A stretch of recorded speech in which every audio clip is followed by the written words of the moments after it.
Hello everyone, welcome to my YouTube channel. तो हम आज ऑर्गेनिक केमिस्ट्री का एक इम्पोर्टेंट पार्ट्स पढ़ने जा रहे हैं। क्या है वो?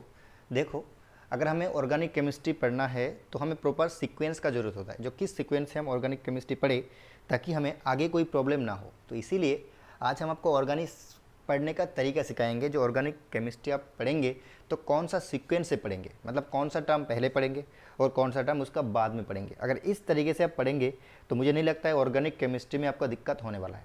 तो देख लो, हमने ऑर्गेनिक केमिस्ट्री का आज पूरा सीक्वेंस के बारे में बताएंगे। ये पार्ट 1 होगा। पार्ट 2 में हम फिर से एक सीक्वेंस बताएंगे। ठीक है, तो पहले सीक्वेंस पूरा बोल देंगे हम किस सीक्वेंस से आपको पढ़ना है, फिर एक एक पार्ट हम आपको इस चैनल में डिस्कस ज़रूर करेंगे। और हमारा लेवल होगा नीट और जेई एग्ज़ाम, मेंस या फिर एडवांस तक। ठीक है, 11 के लिए पढ़ रहे हो तो अभी पोस्ट 12 के लिए पढ़ रहे हो, नीट एग्ज़ाम देने वाले हो, जेई एग्ज़ाम देने वाले हो, तो जेई एडवांस तक हमारा लेवल होगा 11 से लेकर जेई एडवांस तक। ठीक है, तो आओ शुरू करते हैं। जो किस ओए से हमें शुरू करना है। तो माई सेल्फ कशिश अहमद और आप मुझे देख रहे हैं chemistry by Kashish YouTube channel में।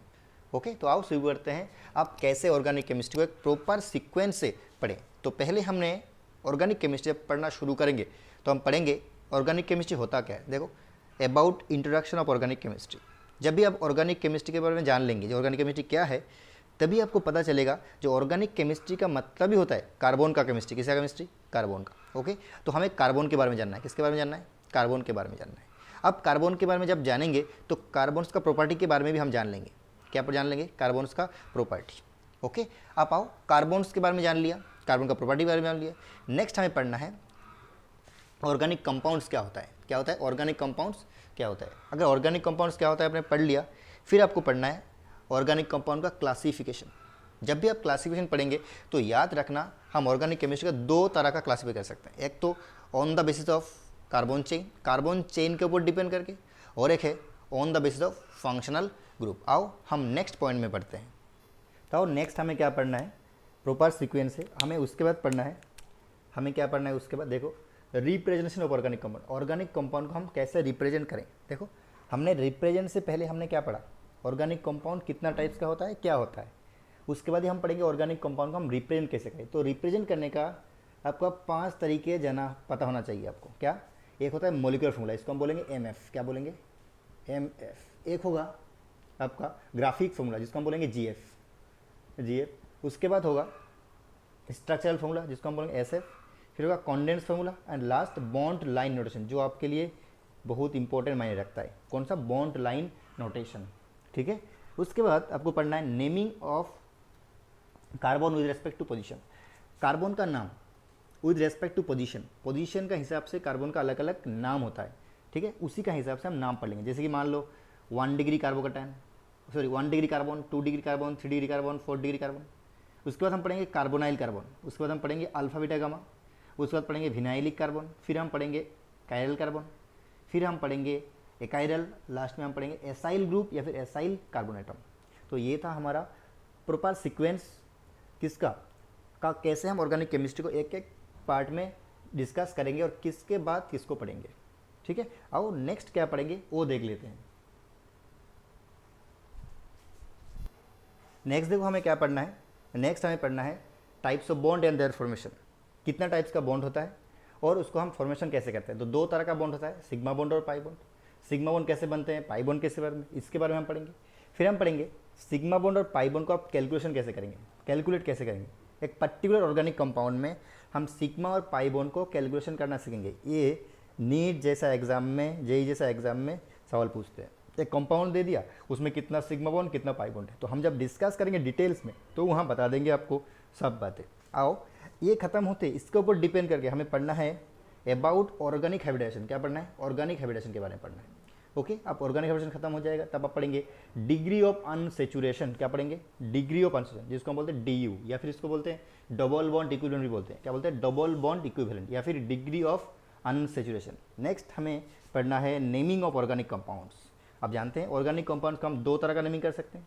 एक तो होता है कॉमन नेम और एक होता है UPSC नेम। तो यहाँ मेनली फोकस करेंगे IUPAC नेम के ऊपर। किसके ऊपर? IUPAC नेम के ऊपर। आओ, ये खत्म होते ही आपको पढ़ना है क्या?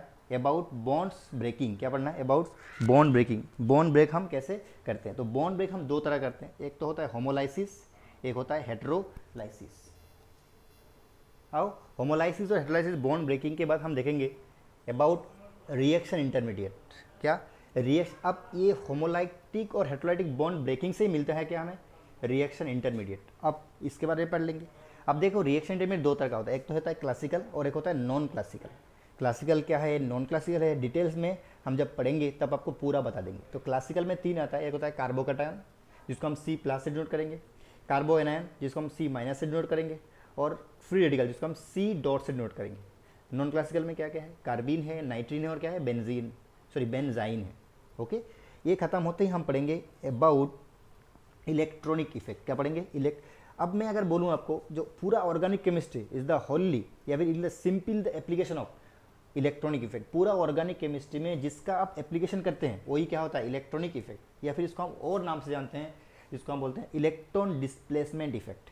तो इसके बारे में डिटेल्स पढ़ना है आपको। ओके, अब इसके बारे में जब पढ़ेंगे तो देख लेंगे ये दो तरह का होता है, एक तो परमानेंट इफेक्ट और एक होता है टेम्पररी इफेक्ट। परमानेंट में क्या आता है? Electronegativity, inductive effect, resonance, mesomeric और हाइपर कॉन्जुगेशन। देखो ये नाम तो आपने सुना ही होगा, रेजोनेंस। तो ये सबसे इंपॉर्टेंट है यहाँ, बाकी भी इंपॉर्टेंट कम नहीं है, सबको इंपॉर्टेंस है, क्योंकि इलेक्ट्रॉनिक इफेक्ट ही है ऑर्गेनिक केमिस्ट्री का मेन पार्ट। ओके, फिर टेम्पररी इफेक्ट। अब टेम्पररी इफेक्ट में क्या होता है? दो तरह का, एक तो इलेक्ट्रोमेरिक और एक इंडक्टोमेरिक। ओके, आओ नेक्स्ट पॉइंट देखते हैं। नेक्स्ट हमें पढ़ना है एप्लीकेशन ऑफ इंडक्टिव इफेक्ट। अभी हमने इंडक्टिव इफेक्ट के बारे में डिटेल्स पढ़ लेंगे, फिर उसका एप्लीकेशन क्या करेंगे। इंडक्टिव इफेक्ट का एप्लीकेशन पूरा ऑर्गेनिक केमिस्ट्री में, जैसे कि स्टेबिलिटी ऑफ इंटरमीडिएट, कार्बोकैटायन का स्टेबिलिटी, कार्बोनाइन का स्टेबिलिटी, फ्री रेडिकल का स्टेबिलिटी।